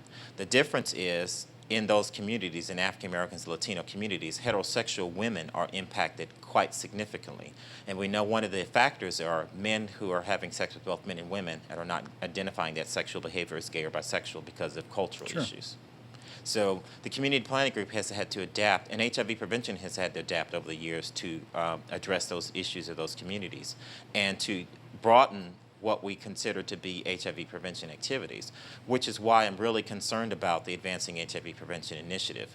In communities of color, African American and Latino, the biggest need in the earlier days, and actually even currently, was capacity building. How do we build the capacity of faith communities, of regular community-based organizations, of community organizations and constituents?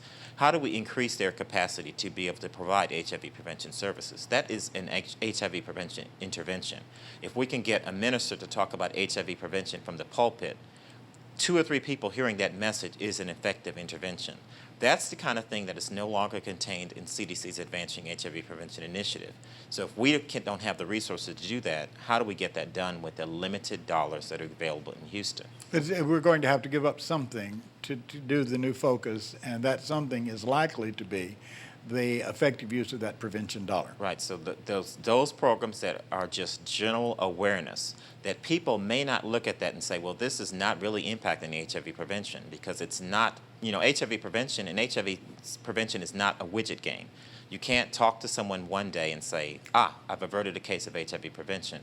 We know it's a longer term investment. I might have to talk to someone 20 times before I finally convince them to come take an HIV test. Well, let me give the telephone number. Those of you who are calling, listening to this on the radio and calling the radio station will find out that is not the number you call to get on this program. The number you call to get on this program is 713-807-1794. That's 713-807-1794. We ask you to join Steve Walker and I in this conversation about a more localized HIV prevention priority. You're listening to a World AIDS Day special. I'm Ray Hill. I want to thank the good folks from We the People Television and KPFT Houston Radio for bringing us this opportunity to talk with you. And you can talk back, 713-807-1794. Steve, how do you anticipate these are going to be your priorities, setting at the National Institute for Health and CDC, trickling down? Do you think there's some dangers there for the public health? Yes. HIV, the model that is attempting to be implemented is sort of like the STD model, whereas you just wait till you figure out someone has syphilis, and you give them penicillin, and you give everybody in their social network penicillin, and they all get cured. You do contact tracing. You do contact tracing. Called it health police Right. stuff. And so that doesn't quite work for HIV. Number one, because we still have so many issues associated with stigma and myths and confidentiality. And so to try to implement a model like that for HIV prevention doesn't really work. It's not really going to work, particularly because there's so many factors that put people at risk for HIV and AIDS. They could have mental health challenges, they could have substance abuse issues. And they could have been exposed 5 years ago, no symptoms. They were sexually active at the time. They're not sexually active. I mean, what the hell is this all about? Exactly. Can you hold on for a telephone? Absolutely. Caller, you're on the air.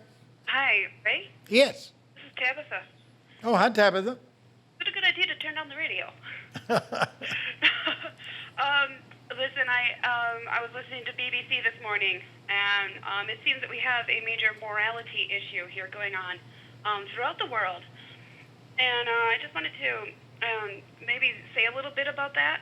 Is that okay? Okay. Because this morality issue that we run into, basically what happens is people are saying, oh no, we shouldn't help these people. It's their fault, which is blame the victim syndrome. They put it on themselves, et cetera, et cetera. You guys have heard this before. It's Oh. Have you ever heard that, Steve? I might have heard that one or two times. I have lived with that sucker for 20 years. I thought we were married. Well, anyway, I just wanted to say a couple of things about that. First of all, the first thing that came to my mind is, well, gee, if it's a morality issue, then people who sin, as these people say, should be among the highest to be having AIDS and HIV infection rates. And if you look, actually, at the incidence of HIV and AIDS in lesbian women, it's rather low. And that's a sinful bunch, yeah. In some places, it's rather like nil. So there goes your morality issue right out the window. For anybody who reads the Bible, of course, you've got this verse right there in the New Testament that says, "Let him who is without sin among you be first to throw a stone." The issue here is we can't be putting ourselves on a higher level than somebody else just because we think that they're sinning. And the fact of the matter is that we've got a huge humanitarian issue. Now we've got people who are infected with AIDS and HIV. There are several ways of getting AIDS and HIV. I thought people would actually know about this, but people don't. It's not just sex. Well, we're going to be getting into that, and thank you for calling. Exactly. Thank you. Bye-bye. Bye. And actually, I want to follow up Well, on something Tabitha she brings just up said. some interesting points. Right. The point about that still shocks me to this day, 25 years into the epidemic, is there's still a large segment of the population who do not really understand how HIV is transmitted. And it's something that we have known for 25 years now. And I'm really amazed at when I talk to people and they're still not clear about it. They're still thinking, people are really looking at coming up with the scenarios. Well, what if I were to do X, Y, Z, Q, R, Z? Does that put me at risk? And what we're trying to convey to people is, the bottom line is, any unprotected sex activity at all with anyone, male or female, gay or straight, bisexual, transgendered, whatever, any unprotected sexual activity can cause someone to be at risk. And then the same for substance abuse, especially sharing needles and syringes. And so that's what's going to be missing from our prevention program. Those sort of activities that bring about that general awareness to the community. Just a radio commercial that reminds people that there's this disease called HIV. That's what we will not have anymore. And it just absolutely amazes me. A doctor one time, not too long ago, told me, I don't think you can spread AIDS through vaginal intercourse.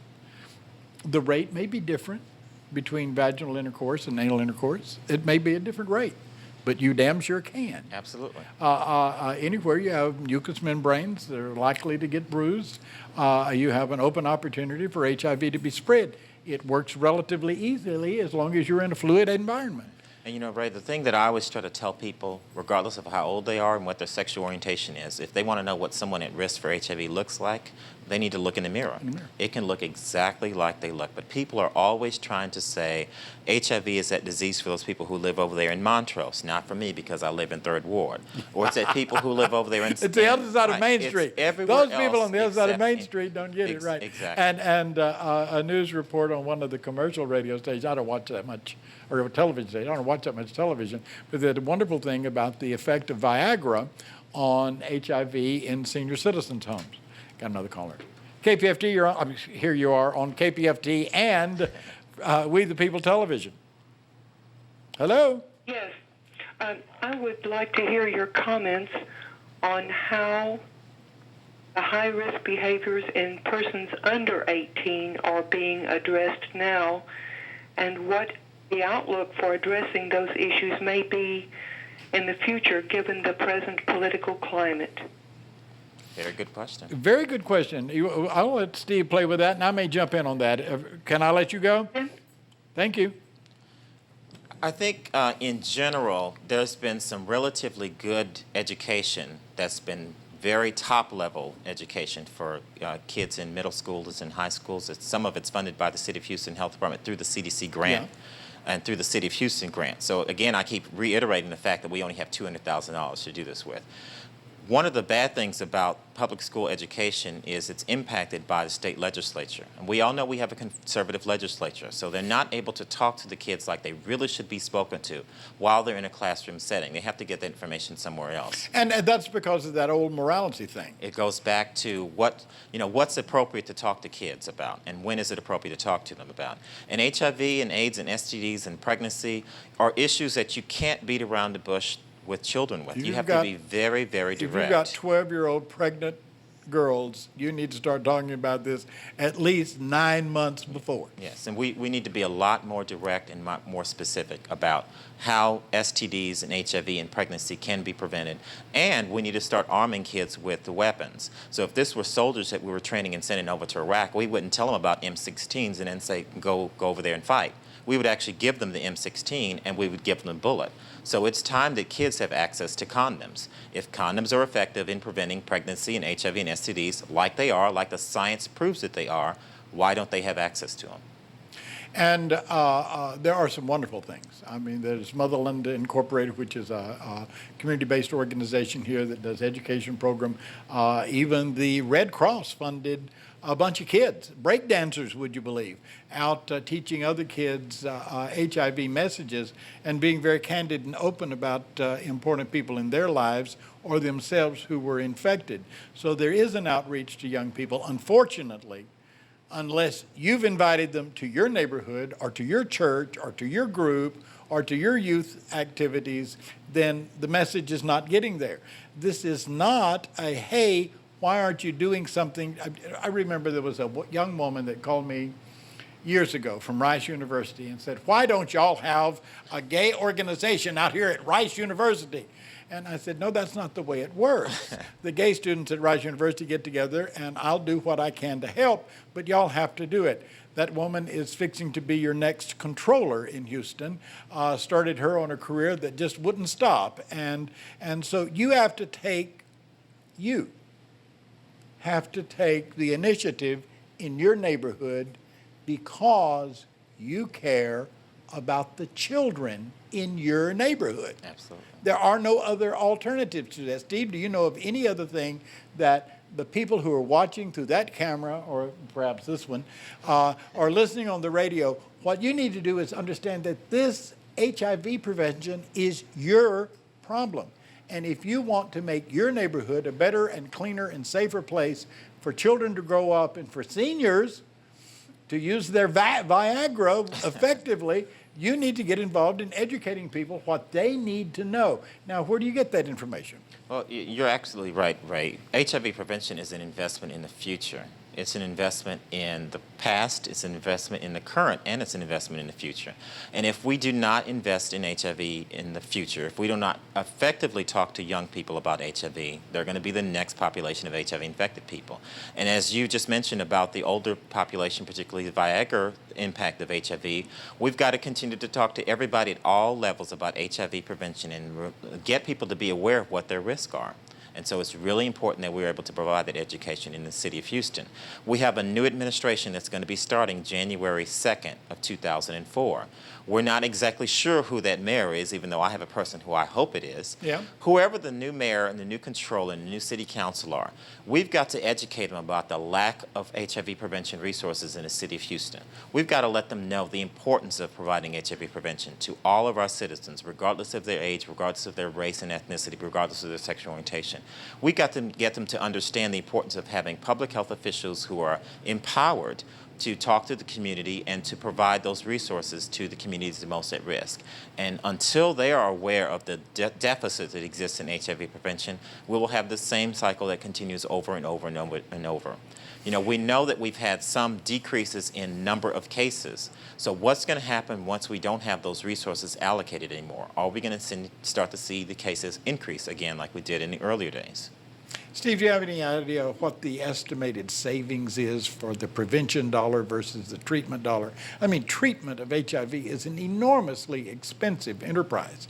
And it seems to me like effective education toward prevention would be a real substantive saving. Now, I know, times are tough.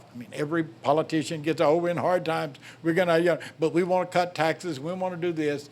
But it's either spend it now or out of your pocket later. Absolutely. It's again, we talked about it's an investment. It's an investment. It's also a savings. So, I know I've seen different estimates for how many dollars in care and treatment are saved for every prevention dollar. I've seen it as low as 5 to 1. So every $1 in prevention is worth 5 care dollars, to as high as every $1 in prevention is worth 20 care dollars. It depends on when a person is diagnosed and what stage of illness they are. We know that it costs thousands and thousands of dollars per month potentially for someone who's taking the full regimen of HIV medications. So if we spent $10 on that person every month to constantly remind them that HIV is out there and it can be prevented. Very simple things can prevent HIV from being spread. Number one, people got to know what their status is. So if we have those resources to spend, we could be saving money at the public health hospitals for the Ryan White Care Funded programs in the long run. So the goal of prevention should be to put care out of business, and we can't do that with the level of funding we have for prevention right now. And if the care gets so crucial that it's going to take further funding from prevention. Well, you see, we're going to look at this from a global standpoint, from a local standpoint. It's good to have Steve Walker on the set because he brings us back to our roots that you got to do something to make a difference. If you don't do something, then guess what? Nothing will change. Absolutely. And it's your responsibility and our responsibility to do that. I'm having a good time. We've got another hour left of this discussion on We the People television and radio station KPFT in Houston. We're going to do a little segue here with some news break, and we'll be right back.